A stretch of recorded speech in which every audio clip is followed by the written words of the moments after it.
Vamos a presentar inmediatamente un diálogo, una conversación con Cristian Riofrío. Él es el director ejecutivo de la AIMA. La AIMA es la Asociación Ecuatoriana de la Industria Forestal y de la Madera. Queremos conocer qué es lo que ocurre con esta actividad, de qué modo se está desarrollando en el país y cuáles son las inquietudes que tiene el sector en torno a lo que sucede con el comercio exterior, con las opciones de exportar productos vinculados al tema forestal. Así que, Cristian, bienvenido, gracias por estar esta tarde aquí en Radio Quito y en Platinum. La industria forestal en el Ecuador, desde su perspectiva, en atención a las condiciones, en fin, es una industria importante. ¿Cómo la podría usted calificar? Gracias, Andrés, gracias por la invitación y por el espacio. Un saludo también a toda la audiencia de Radio Platinum y Radio Quito. Para nosotros es importantísimo este tipo de espacios porque nos permite justamente visibilizar lo que usted acaba de mencionar. La industria forestal ecuatoriana es muy importante para la economía del país. Para que ustedes más o menos se hagan una idea, estamos entre alrededor del cuarto sector exportador, quinto sector exportador, el primer sector exportador de manufacturas, un tema que no es menor. ¿Y por qué? ¿Porque ustedes no llegan los troncos o sí también? Muy poco, porcentualmente yo diría que es menos del 10% de las exportaciones se exportan en troncos, el resto es productos elaborados. Trabajados. Así es. De modo que hay un aporte de mano de obra, tenemos una importantísimo encadenamiento productivo, desarrollo de toda una cadena productiva que viene desde el productor forestal, pasando por el transportista, pasando por el que hace la primera transformación y luego ya las empresas que exportan productos semi-elaborados o elaborados. No nos olvidemos que las principales, digamos, tenemos grandes marcas de productos de muebles que llegan a mercados muy exigentes, ¿no? Exportamos ya muebles, sí, Cristian, claro, o sea, claro, ya terminados, sí, digamos. Y además muebles que ponen el nombre del Ecuador muy en alto. Que van con el sello ecuatoriano. Exactamente. Por ejemplo, ¿qué tipo de muebles salen? Muebles de sala, de comedor, digamos todo, y también de los más vinculados a la construcción, muebles de cocina, closets, baños. Hay una cosa que es interesantísima en este segmento específicamente de la industria. Hay muchísimo diseño, muchísima calidad, muchísimo valor agregado que es apreciado en esos mercados. ¿A dónde exportamos? Estados Unidos. Exportamos a países de la región, hay empresas que tienen sus propias tiendas en países de la región y también estamos exportando a Medio Oriente desde el año 2019 con un éxito. ¿Europa no? Europa muy poco, más bien nos hemos saltado al Medio Oriente con un éxito muy importante. Ahora, Cristian, el tema de la madera siempre es, yo diría, controversial, no lo pongamos sino en esos términos, porque hay temas ambientales. Entonces, claro, vemos transitar algún momento en la carretera estos troncos enormes y decimos, ahí se están llevando años, muchísimos años, cientos de años. ¿Qué sucede con el manejo ambiental en este aspecto que le planteé? Gracias por la pregunta, porque eso nos permite justamente desmitificar algunas cosas, es clave eso. La industria forestal desde su ADN tiene incorporado el manejo forestal sostenible y eso es fundamental. El manejo forestal sostenible, ¿qué comprende? Primero, cuando hablamos de bosque nativo, que muy poca madera se saca del bosque nativo, es sacar del bosque lo que el bosque realmente nos puede dar y nos debe dar. Recordemos que los árboles son seres vivos y el bosque es un ecosistema vivo. Sacamos los árboles que están ya más maduros, los que están a punto de caerse, y esos árboles permiten que se regenere el bosque solo. También hay forma de intervenir un poco para que el bosque se regenere con mayor celeridad, con ciertas especies y demás. Eso en lo que tiene que ver con bosque nativo. Pero tenemos 180,000 hectáreas de plantaciones forestales en el Ecuador. Así es. En sierra y en costa. En sierra, en costa, en el oriente. Entonces, las plantaciones forestales tienen la lógica de cualquier cultivo, ¿verdad? Entonces están listos y cosechamos y se vuelven a plantar, cosechamos y se vuelven a plantar. Como las lechugas. Como las lechugas, como el palmito, con cualquier producto, como las papas.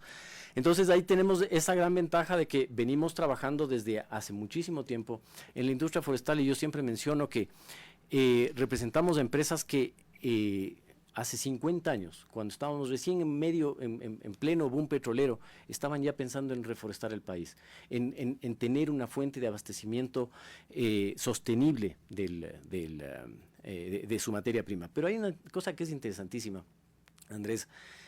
La palabra sostenibilidad no estaba todavía en el diccionario en esa época, se incorpora recién en los años 80. Y evidentemente el concepto de sostenibilidad viene desarrollándose y viene evolucionando, ¿no es cierto? Ahí vienen las otras áreas de la sostenibilidad financiera, la sostenibilidad social, y las empresas vienen trabajando muy fuertemente en el área social también, en las áreas de influencia de donde están sus empresas, y generando temas de desarrollo muy interesantes. Nosotros siempre hacemos una afirmación que es interesante.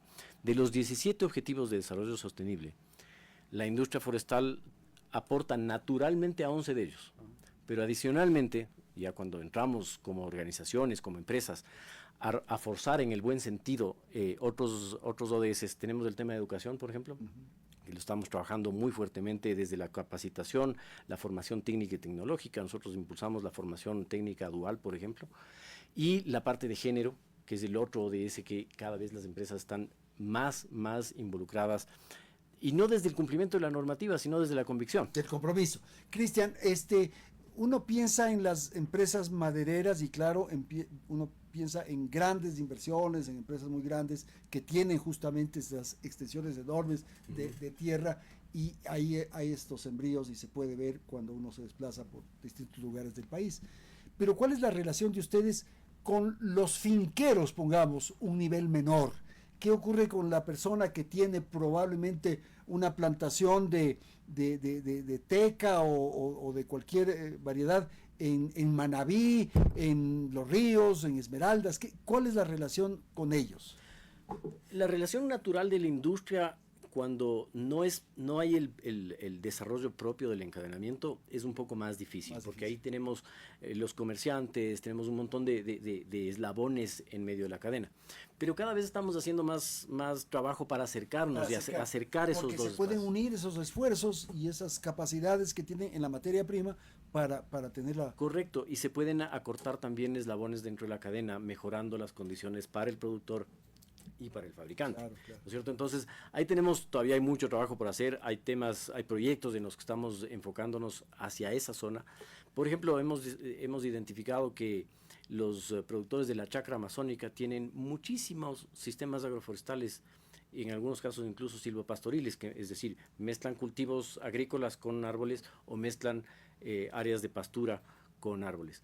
Y estamos trabajando muy fuertemente para encontrar la manera de acercarles a esos pequeños productores con las industrias para que haya esa conexión y ese mejoramiento de las condiciones de todos. Yo le hice esa pregunta, Cristian, porque me parece que hay que trabajar en ese sector justamente por los temas ambientales. Así es. Quizás a estos finqueros que tienen condiciones menores, digamos, se los puede convocar, se los puede promover, invitar, motivar para que reforesten, para que siembren árboles, de modo que les signifique un beneficio y no generar deforestación, desperdicios, en fin, daños de ese orden. Hay una gran ventaja con los productores, y es que tenemos la ventaja, digamos, las condiciones de los suelos ayudan para que se regenere. Son tierras que fueron degradadas, recordará usted, Andrés, el IERAC, ¿no es cierto?, en los años 60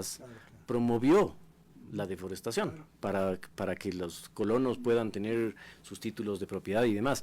Ahora lo que estamos promoviendo cada vez más es que esas tierras puedan recuperarse con plantaciones forestales y que puedan incorporarse no solo desde la conservación, que es importante desde luego, y ahí hay algunos temas técnicos relacionados con la conservación, pero también desde la producción, desde que esas personas que tienen sus tierras, que pueden generar áreas de protección de cuencas hídricas, claro, por ejemplo, pero que tengan también la posibilidad de vender los árboles e incorporarse en un negocio, en una cadena productiva que es muy importante. Me parece a mí muy interesante poder desarrollar eso, motivar para que se siembren los faldones de las carreteras, de los caminos internos de las propiedades, en fin. Pero bueno, así es. Ahora usted señalaba lo de las exportaciones, eso me parece interesante detenernos un minuto, porque ¿qué tipo, o sea, en qué condiciones se exporta la madera? Ya no los muebles, pero la madera. ¿Qué ocurre ahí?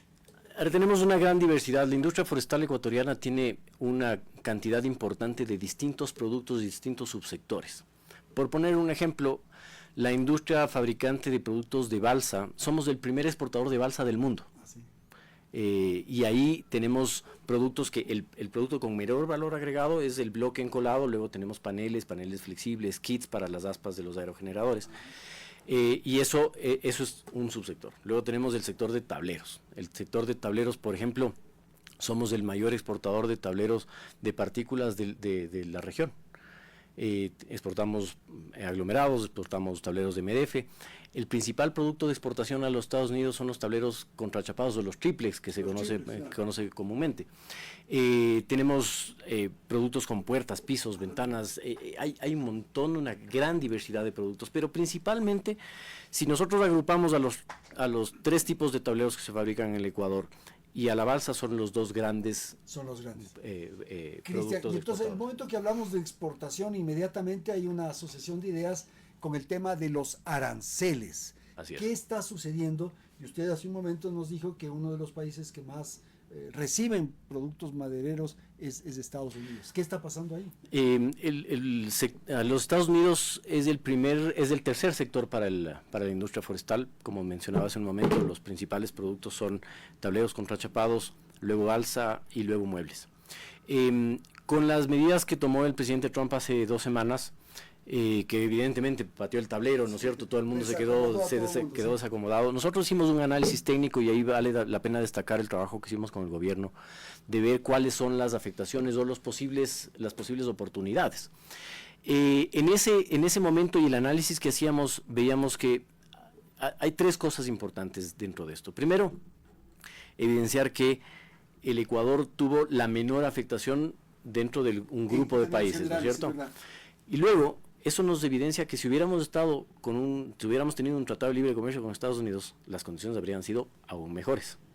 Por lo tanto, ¿qué es lo que debemos hacer? Pues negociar con Estados Unidos. No sé si Colombia o Perú, que sí tienen tratado con los Estados Unidos.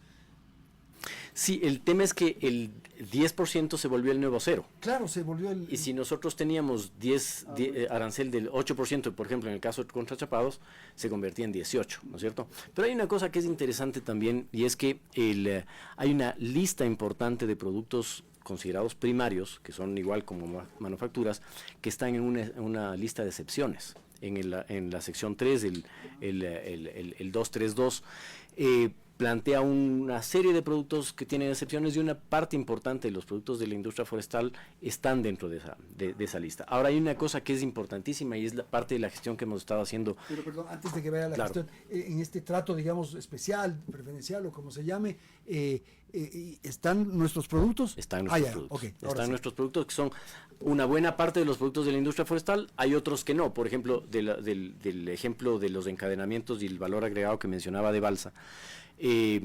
Por ejemplo, los de mayor valor agregado no están en esa lista y los muebles tampoco están en esa lista. Entonces ahí hay un trabajo que tenemos que hacer justamente con las autoridades de Estados Unidos, con las autoridades del gobierno del Ecuador, para lograr que todos los productos entren con condiciones favorables. Y ahí viene la oportunidad de negociar, ¿no es cierto?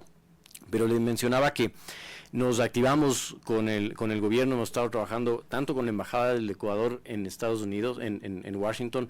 Ayer tuvimos una muy buena reunión con el embajador que está por posicionarse en Washington, y también hemos estado haciendo acercamientos con la Embajada de Estados Unidos en el Ecuador, justamente para visibilizar estos temas. Y una de las cosas que para nosotros es fundamental es que los Estados Unidos vean los grandes esfuerzos que hablábamos hace un momento con respecto a sostenibilidad, a la provisión de materia prima renovable y demás, para que desde esa lógica nos vean como merecedores de este tipo de ventajas frente a otros países que no tienen estas...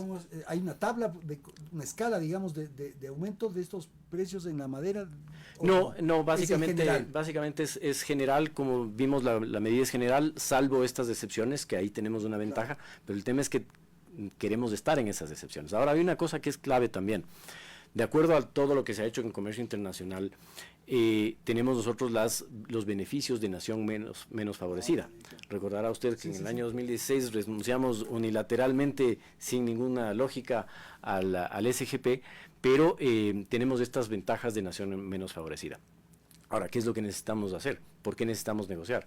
Para consolidar esas ventajas, para que pasado mañana no tengamos problemas si es que el país se convierte en un país de renta media alta o lo que sea, cambie las condiciones. Entonces queremos consolidar eso para tener una previsión a largo plazo de que tenemos esas ventajas. Cristian, simplemente como curiosidad, como información, ¿esto que les ocurre a ustedes sucede con otras actividades en el país?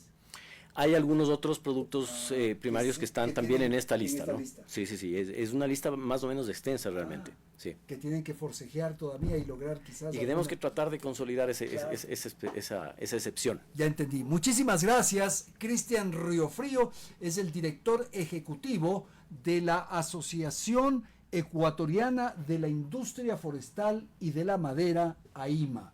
Nos ha explicado un poco lo que ocurre con la industria en términos generales y este aspecto final con el que hemos cerrado, que tiene que ver con los aranceles en esta negociación complicada a esta hora, porque está alterado todo el mundo, que ha establecido el presidente de los Estados Unidos, Donald Trump. Habrá que ver cómo se resuelve y cuánto se puede avanzar. Cristian, muchas gracias. Excelente, Andrés, muchísimas gracias a ustedes y a las órdenes siempre. Muy amable. Retornamos en un instante.